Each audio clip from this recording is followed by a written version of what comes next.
Sejak Bahar Smith ditahan di Polda Jabar, figur-figur yang jadi kompor meleduk pun muncul satu persatu. Mereka ini mulai numpang isu yang sedang berjalan atau membuat isu baru seolah untuk memburamkan mata masyarakat.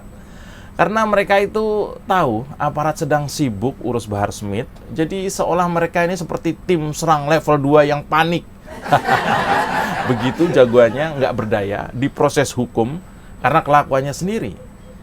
Ya, silakan kalau ada yang mau ditanyakan, karena ini adalah Jumpa Pers bersama saya, Mas Jopre.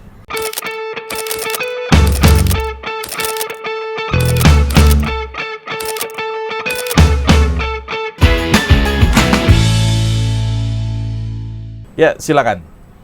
Bang, siapa aja yang ada di barisan Bahar Smith ini, Bang? Yang berada di barisan Bahar Smith atau para diehardnya Bahar Smith, yang pertama adalah mungkin Ali Ridho Assegaf, atau yang biasa dipanggil dengan Babe Aldo. Bintang baru yang juga dikenal dekat dengan Bahar Smith. Bahkan kelihatannya dekat banget. Dari foto dan video yang beredar di netizen plus 62, kayaknya sih dekat banget. Beb, kejadiannya gimana sih, Beb? Dengan sangat kompak, mereka foto berdua saling menyenderkan bahu dengan akrab dan membuat banyak orang iri. Mereka berdua seolah tak terpisahkan jarak dan waktu. It's so sweet. Babe Aldo ini memang makin aneh.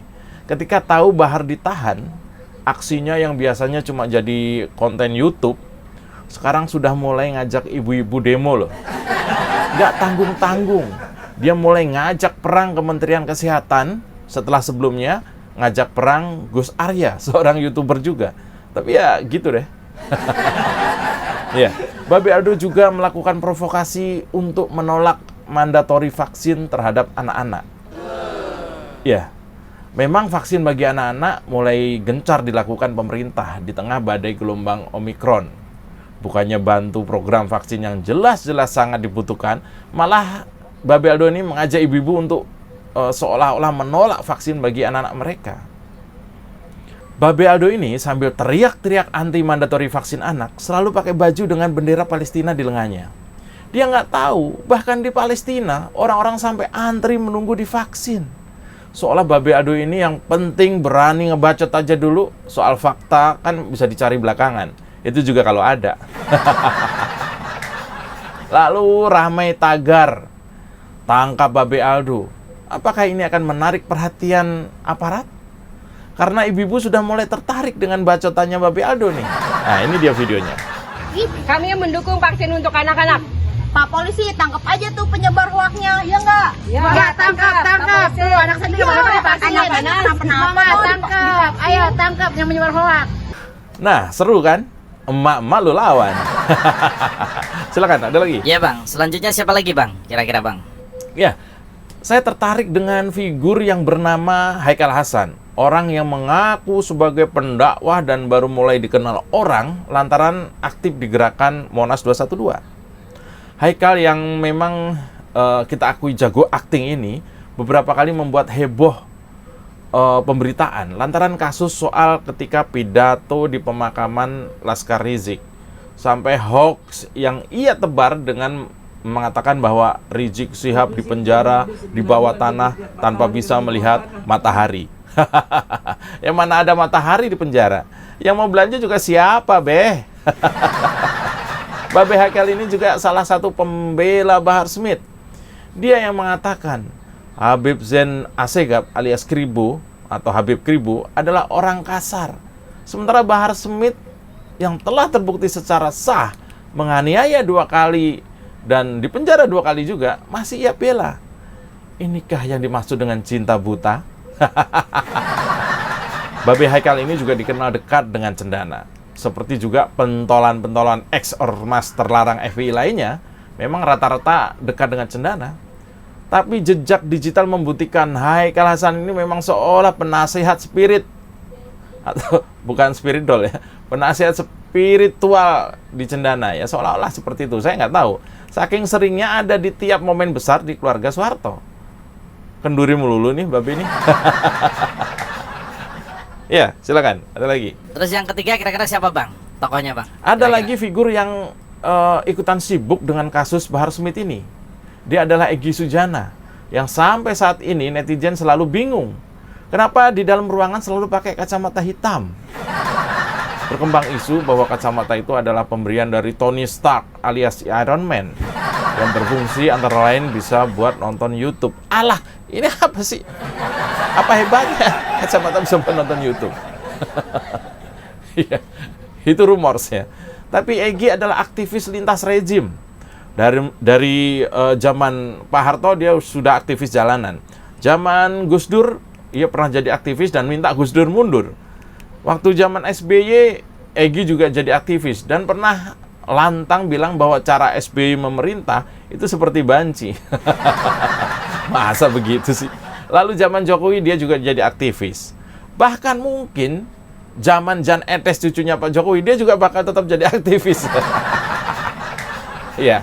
Egy Sujana juga yang paling getol menyebut Rizik Syihab adalah imam besar kaum muslimin. Sehingga ketika Bahar Smith ditahan dan ada Habib Kribo yang komplain soal penyalahgunaan gelar Habib, membuat Egy ini meradang. Sebagai pecinta Rizik Syihab, otomatis Egy juga menjadi pecintanya Bahar Smith. Ini bisa dilihat dari soal kacamata. Ini dua-duanya memang suka pakai kacamata hitam. Nggak tahu juga apa maksudnya. Tuh, lihat tuh. Keren kan? Ya, ada lagi. Kalau Rektor Musni Umar, Bang? Iya, Pak Rektor. Musni Umar adalah rektor paling koplak se-Indonesia. Apalagi beberapa kali ia blunder, malah berkesan menyebar hoax dengan komentar-komentar yang tidak mencerminkan seorang akademisi. Terakhir soal jembatan roboh. Pak Musni Umar yang sepintas mirip pelawak doyok ini salah info, dikira yang roboh adalah jembatan di Indonesia, nggak taunya di Filipina. Bang Kumis Musni Umar memang unik orangnya. Saya tidak terlalu melihat dia adalah pecinta Bahar Smith karena cinta matinya hanya kepada Anies Baswedan. Ya, Bang. Ya, ada lagi. Siapa lagi, Bang, yang kira-kira jadi timnya Bahar Smith, Bang, kira-kira? Mungkin Fadlizon ya. Karena biasanya yang begini-begini ini Fadlizon nggak mau ketinggalan. Apalagi komen Fadlizon terkait Bahar Smith memang cukup telak. Ketika ada anggota TNI yang berkunjung ke rumah Bahar Smith, Fadli itu pernah bilang katanya ini melewati batas. Ketika ada berita teror Bahar Smith, dia bilang teror itu jadul. Lalu ketika Habib Kribo mempertanyakan kualitas Bahar Smith sebagai Habib, yang ngamuk malah Fadlizon. Kata Fadlizon, jangan mempertontonkan kebodohan. Jangan mempertontonkan kebodohan. Saya melihat Fadlizon ini belum kapok ya ditegur sama Komandan Prabowo. Iya, Pak Prabowo masuk di media masanya Israel loh. Fadlizon sudah komen belum? Ya. Makin seru nih, Bang. Makin seru nih. Ya. Siapa lagi, Bang, kira-kira yang jadi pendukungnya Bahar Smith, Bang? Yang baru adalah sekumpulan orang yang mengaku sebagai ulama Garut. Nggak tanggung-tanggung. Mereka bilang kalau Bahar Smith tidak dibebaskan, mereka anggap Pak Jokowi ini ngajak perang Tuhan. Kepada Ma'ruf Amin dan Habib Lutfi, sehingga tidak maksum. Ulama tidak berarti tidak mungkin salah. Habib tidak mutlak benar. Ini apa lagi ya? Bahkan dalam video yang beredar, mereka terkesan menghina Pak Kiai Ma'ruf Amin, Wakil Presiden, dan juga Pak Habib Lutfi, yang sama-sama kita hormati. Orang-orang yang mengaku ulama Garut ini, ngapain ngurusin Bahar Smith? Sampai menghina Wapres dan juga Habib Lutfi. Di halaman mereka saja terjadi kejahatan amoral. Ada belasan santriwati diperkosa ustadznya, bahkan ada yang sampai hamil 2 kali. Di muka mereka saja ada aksi makar dari generasi-generasi NII. Masih jelas terlihat loh itu semua. Ngapain ngurusin Bahar Smith? Ya, demikian saya Mas Joprey. Terima kasih sudah hadir di Jumpa Pers kali ini. Aman kan?